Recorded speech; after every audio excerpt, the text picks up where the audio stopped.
Study IQ IAS, अब तैयारी हुई अफोर्डेबल। नमस्कार दोस्तों आई एम श्योर कि कभी ना कभी आपने इस चीज को देखा होगा कि किसी परिवार में अगर एक व्यक्ति बीमार हो जाता है, कोई एक ऐसी बीमारी लग जाती है जिसमें बहुत सारा खर्चा आता है, तो उस पूरे परिवार का जो फाइनेंशियल पोजीशन है वो बिगड़ जाता है। मतलब उस परिवार ने अगर बहुत सारा सेविंग्स भी कर रखा होगा, वो सेविंग्स तो जाता ही है, कई परिवार तो कर्ज में डूब जाते हैं। मैं बहुत से ऐसे परिवारों को जानता हूं। तो इसी की वजह से आज के डेट में हेल्थ इंश्योरेंस लेना बहुत इंपॉर्टेंट हो गया है। तो मैं ये वीडियो की शुरुआत करूं उससे के पहले आप सभी से बहुत ही इंपॉर्टेंट ये रिक्वेस्ट है कि कोशिश करिए कि आप अपने परिवार के सभी मेंबर्स का, जी हां, चाहे वो कितने भी छोटे से छोटे बच्चा हो या फिर कितना भी कोई बूढ़ा हो, उन सभी का हेल्थ इंश्योरेंस बहुत इंपॉर्टेंट है। आप अंदाजा नहीं लगा सकते कि कितने रुपए खर्च होते हैं आज के डेट में, स्पेशली मेडिकल जो एक्सपेंसेस है वो बहुत हाई हैं। तो यहां पर अब आजकल क्या हो रहा है ना कि हेल्थ इंश्योरेंस के ऊपर सरकार जो जीएसटी लगाती है उसको लेकर काफी डिबेट हुआ है। यहां पर ऑपोजिशन पार्टीज का मानना है कि ये जीएसटी हटना चाहिए। ये आप देख पाओगे खबर, insensitive thinking, Rahul Gandhi presses for removal of 18% GST on health and life insurance. सिर्फ यही नहीं, इनफैक्ट बीजेपी की तरफ से भी आप देखिए, जो नितिन गडकरी जी हैं, रोड ट्रांसपोर्ट मिनिस्टर, उन्होंने भी इस चीज को अपील किया। तो ये पूरा मामला है क्या, इस चीज को लेकर विवाद क्या हो रहा है, सरकार की तरफ से क्या सफाई आई है, वो सब कुछ मैं आपको बताऊंगा। इनफैक्ट भारत के अंदर इस समय कितना पेनिट्रेशन है इंश्योरेंस का, ये सारी चीजें हम जानेंगे। काफी कुछ जानने को है, चलिए आगे बढ़ते हैं। लेकिन उससे पहले मैं आप सबको ये बता दूं कि अगर आप यूपीएससी 2025 की तैयारी कर रहे हैं, हमारा जो नया बैच स्टार्ट हुआ है उसको आप ले सकते हैं। क्योंकि इसमें मैं आपको बताता हूं सबसे खास बात क्या है कि अगर मान लीजिए 2025 का प्रीलिम्स आपका क्रैक हो जाता है तो वेल एंड गुड, आप मेंस की तैयारी कर पाएंगे इसी बैच के अंदर में। आपको कुछ भी एक्स्ट्रा पे नहीं करना है, फिर इंटरव्यू सब कुछ आपका इसी के अंदर कवर होगा। लेकिन मान लीजिए इनकेस अगर आपका 2025 का प्रीलिम्स क्रैक नहीं हो पाता तो यहां पर आप शिफ्ट करा दिए जाओगे एडवांस बैच में। यहां पर थीमेटिक वाइज आपकी पूरी पढ़ाई कराई जाएगी ताकि आपका कुछ भी ना छूटे। एंड अगेन, जब नेक्स्ट अटेम्प्ट आप दोगे प्रीलिम्स का 2026 में, तो वहां पर आप उसको क्रैक कर सको। तो ये दोनों तरफ का हमने चीजों को ध्यान रखते हुए इस पूरे बैच को बनाया है यूनिक तरीके से। फाउंडेशन और एडवांस दोनों का आपको फायदा मिलेगा। ज्वाइन करने के लिए हमारे वेबसाइट ऐप पर जाइए या फिर कमेंट सेक्शन में लिंक है और आपको यूज करना है ये code Ankit live to get maximum discount. And इसके अलावा अगर आप एमसीक्यूज अटेम्प्ट करना चाहते हैं तो मेरे इंस्टा पेज पर जाइए, वहां पर स्टोरीज में जितने भी एमसीक्यूज हैं उसको भी आप अटेम्प्ट कर पाएंगे। तो चलिए शुरुआत करते हैं और सबसे पहले ये देखते हैं कि एग्जैक्टली हो क्या रहा है। देखिए, यहां पर विवाद ये हो गया है कि सरकार लगभग 18% जीएसटी लगाती है इंश्योरेंस प्रीमियम के ऊपर। मान लीजिए अगर आपने कोई हेल्थ इंश्योरेंस, लाइफ इंश्योरेंस लिया है और उसके ऊपर आप मान लीजिए 50,000 रुपए प्रीमियम पे कर रहे हैं, तो 50,000 के ऊपर 18% जीएसटी, मतलब इसका जो एक्चुअल कॉस्ट आपको पड़ेगा वो पड़ेगा 58,000 रुपीज। और इसी की वजह से क्या हो रहा है कि यहां पर बहुत से लोग इसको अफोर्ड नहीं कर पा रहे हैं, तो वो लोग इंश्योरेंस लेते नहीं हैं। लेकिन जैसा मैंने आपको बताया कि हेल्थ कब डिटोरिएट हो जाए, कब कौन सी बीमारी लग जाए, आपको पता नहीं है और बहुत ज्यादा नुकसान होता है इसकी वजह से। मतलब हेल्थ इंश्योरेंस तो एक मस्ट कर देना चाहिए। यहां पर आप देख सकते हो जो अपोजिशन के लीडर्स हैं, बेसिकली जो नया पार्लियामेंट बना है उसका जो गेट है मकर द्वार, वहां पर बहुत सारे अपोजिशन लीडर्स जो हैं उस चीज को लेकर खड़े हुए थे। उनका कहना है GST on health insurance is tax terrorism.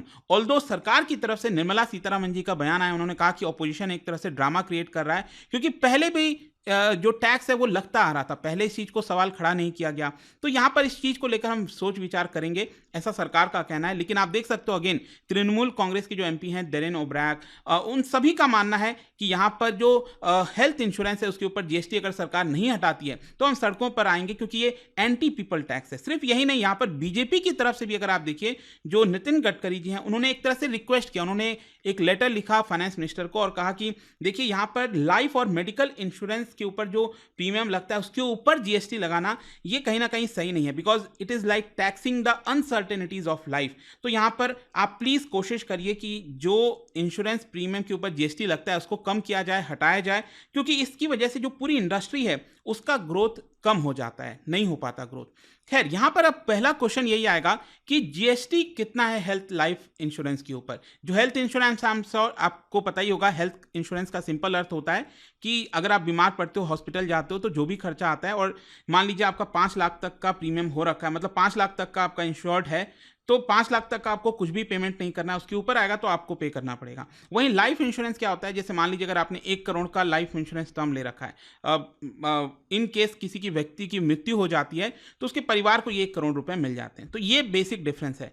तो यहां पर क्या हुआ था कि 2017 में जब जीएसटी आया, क्योंकि इंश्योरेंस जो है वो एक तरह से सर्विसेज के अंदर आता है, तो जाहिर सी बात है कि जो जीएसटी आया था उसमें जितने भी सर्विस टैक्स, सेस, सबको सबज्यूम कर लिया गया और एक सिंगल टैक्स लाया गया था। अब क्या है कि उसके पहले अगर आप देखोगे 2017 के पहले, तो यहां पर बेसिक सर्विस टैक्स, स्वच्छ भारत सेस, कृषि कल्याण सेस, ये सब कुछ लगता था और ये टोटल टैक्स था 15%।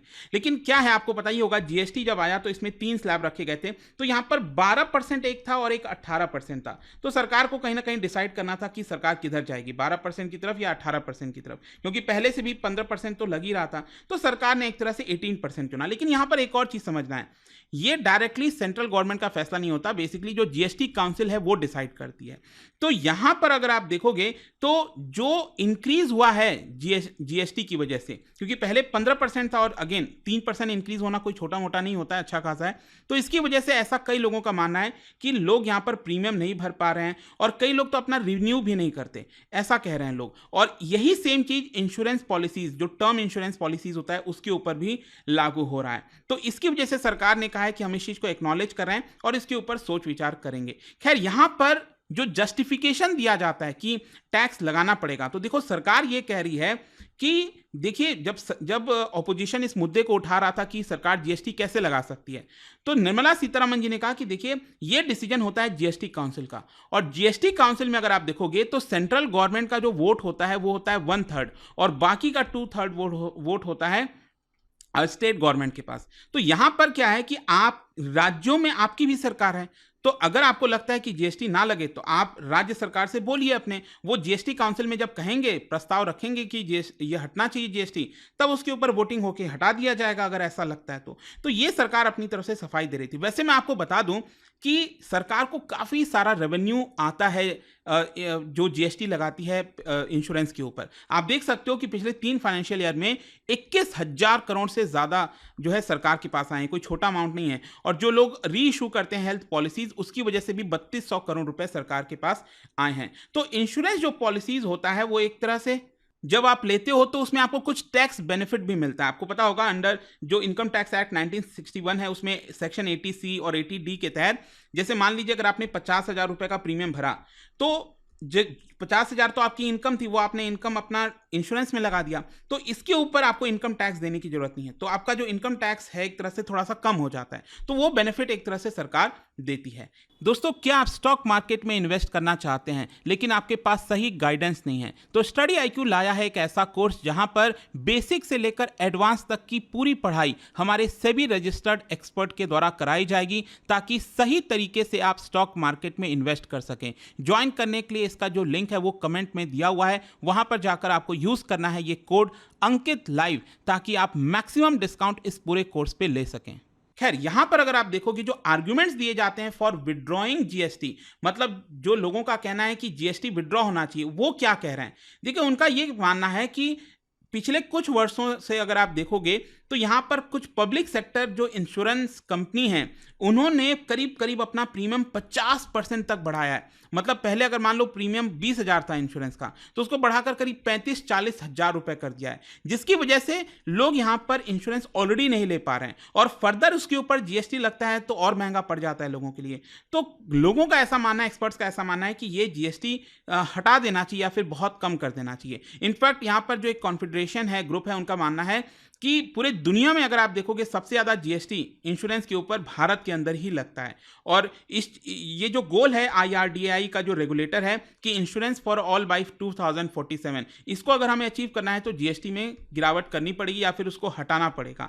और इस चीज को एक्सेप्ट भी किया गया था भाई स्टैंडिंग कमिटी ऑन फाइनेंस, जो 66 रिपोर्ट आई थी 2024 में फरवरी के महीने में। तो इस रिपोर्ट के अंदर भी बोला गया कि कहीं ना कहीं जीएसटी का जो रेट है उसमें रैशनलाइज करना चाहिए। मतलब 18% के बजाय हो सकता है कि मान लो 5% या फिर कम से कम 12% तो कर दो, ऐसा यहां पर तर्क दिया जा रहा है। ऑल्दो मैं देख भी रहा था, मीडिया में खबरें भी आ रही हैं इस तरह की, सरकार कुछ हद तक प्रीमियम कम, जो जीएसटी लगता है प्रीमियम्स पर, उसको शायद सरकार घटा भी सकती है। अब कब तक घटेगा नहीं पता, लेकिन यहां पर अगर आप देखोगे तो एक और क्वेश्चन बनता है कि मान लो अगर सरकार जीएसटी हटा भी दे तो क्या उसका बेनिफिट कस्टमर्स को दिया भी जाएगा कि नहीं, क्योंकि बहुत एक्सपर्ट्स ये भी कह रहे हैं कि हो सकता है कि वो बेनिफिट जो कंपनीज हैं, इंश्योरेंस कंपनीज, वो अपने पास ही रख लेंगी। जैसे मान लो अगर मैं कह रहा हूं कि आज के डेट में जब आप 50,000 का कोई पॉलिसी खरीदते हो, हेल्थ पॉलिसी, तो 18% जीएसटी मतलब 9,000 और देना पड़ता है आपको। मतलब ये हो गया आपका करीब करीब 59,000 रुपीज। तो मे भी शायद अगर मान लो सरकार जीएसटी पूरी तरह से हटा भी दे तो प्रीमियम इसका दाम कितना होना चाहिए, 50,000 होना चाहिए। लेकिन हो सकता है कि इंश्योरेंस कंपनीज अपने फायदे के लिए ये अभी भी 55,000 में या 59,000 में लोगों को दें, तो शायद लोगों तक इसका बेनिफिट नहीं मिल पाएगा, क्योंकि यहाँ पर जो कॉस्ट वगैरह है वो भी बढ़ गया है। रिटेल इन्फ्लेशन से ज़्यादा इन्फ्लेशन आपको मेडिकल इन्फ्लेशन में देखने को मिलेगा, ऐसा कई लोगों का मानना है। खैर देखते हैं, लेकिन यहाँ पर जाने से पहले एक और इंटरेस्टिंग नंबर्स देख लेते हैं। बेसिकली इंश्योरेंस इंडस्ट्री कितना बड़ा है भारत के अंदर, मैं आपको बताता हूं। 2023-24 में अगर आप देखोगे लास्ट फाइनेंशियल ईयर में, जो जनरल इंश्योरेंस होता है, जनरल इंश्योरेंस मतलब जो गाड़ी वगैरह के इंश्योरेंसेस वगैरह होते हैं, उसमें जो प्रीमियम कलेक्ट किया गया था इंडस्ट्री के द्वारा वो था 1.09 लाख करोड़ रुपीस। वहीं लाइफ इंश्योरेंस में अगर आप देखोगे तो it was 3.7 lakh crore rupees. जो सबसे ज्यादा इंश्योरेंस में, लाइफ इंश्योरेंस लोग सबसे ज्यादा खरीदते हैं, और इसमें भी देखिए जो एलआईसी है, सरकारी कंपनी है, उसके पास सबसे ज्यादा शेयर है इसका। 3.7 लाख करोड़ में से 2.22 लाख करोड़ अकेले एलआईसी ने कलेक्ट किया था। और जब हेल्थ इंश्योरेंस की बात आती है, मैं आपको बता दूं, देश में सिर्फ 5 ऐसे राज्य हैं जो सबसे ज्यादा हेल्थ इंश्योरेंस लेते हैं: महाराष्ट्र, कर्नाटक, तमिलनाडु, गुजरात और दिल्ली। यहां पर मतलब जितना भी हेल्थ इंश्योरेंस का प्रीमियम कलेक्ट होता है उसमें से 64% अकेले इन 5 राज्यों में जाता है, और बाकी के राज्यों में सिर्फ 36%। मतलब कि इन्हीं 5 राज्यों में लोग ज्यादातर हेल्थ इंश्योरेंस ले रहे हैं, बाकी जगह तो शायद बहुत कम ले रहे होंगे। और इसके अलावा आप देख सकते हो यही कारण है, मतलब इंश्योरेंस का जो प्रीमियम अमाउंट इतना महंगा है कि आप देखिए कि इंश्योरेंस परसेंटेज, कितने लोगों ने इंश्योरेंस लिया है, उसका परसेंटेज एक्चुअली भारत में कम हो रहा है। वैसे तो बढ़ना चाहिए।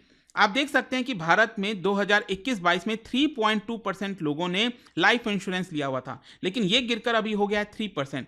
वहीं अगर हम बात करें नॉन लाइफ इंश्योरेंस सेक्टर की तो 1% पर स्टैग्नेंट है। वहीं अगर हम बात करें जो टोटल ओवरऑल इंश्योरेंस का पेनिट्रेशन है देश के अंदर, ये 4.2% से गिरकर 4% हो गया है। और हो सकता है कि मे भी शायद इसकी वजह से जीएसटी जो है वो हटाया जाए या फिर कम किया जाए। आपका क्या सोचना है इसको लेकर मुझे कमेंट्स में जरूर बताइएगा। और जाने से पहले एक इंटरेस्टिंग क्वेश्चन, क्या बता सकते हो which of the following is not a public sector insurance company? आपको बताना है इन चारों में से। इसका राइट आंसर आप सबको पता है, मेरे इंस्टाग्राम पर तो मिलेगा ही, वहां पर अगर आप नहीं हो कोई बात नहीं, टेलीग्राम से ले सकते हैं इसका सही उत्तर। मैं कई सारे जो एमसीक्यूज हैं वो यहाँ पर स्टोरीज में डालता रहता हूँ। अगर आपको पीडीएफ ये तो टेलीग्राम पर आइए, अलग अलग सोशल मीडिया पर आप जुड़ पाओगे। और जैसा मैंने आपको बताया, अगर आप यूपीएससी की तैयारी कर रहे हैं, कोई भी बैच चाहते हैं, you can simply use this code Ankit live to get maximum discount. And I hope कि वीडियो आपको पसंद आया होगा। मिलता हूं आपसे next time. Till then, thank you very much, see you soon. Study IQ IAS, अब तैयारी हुई अफोर्डेबल।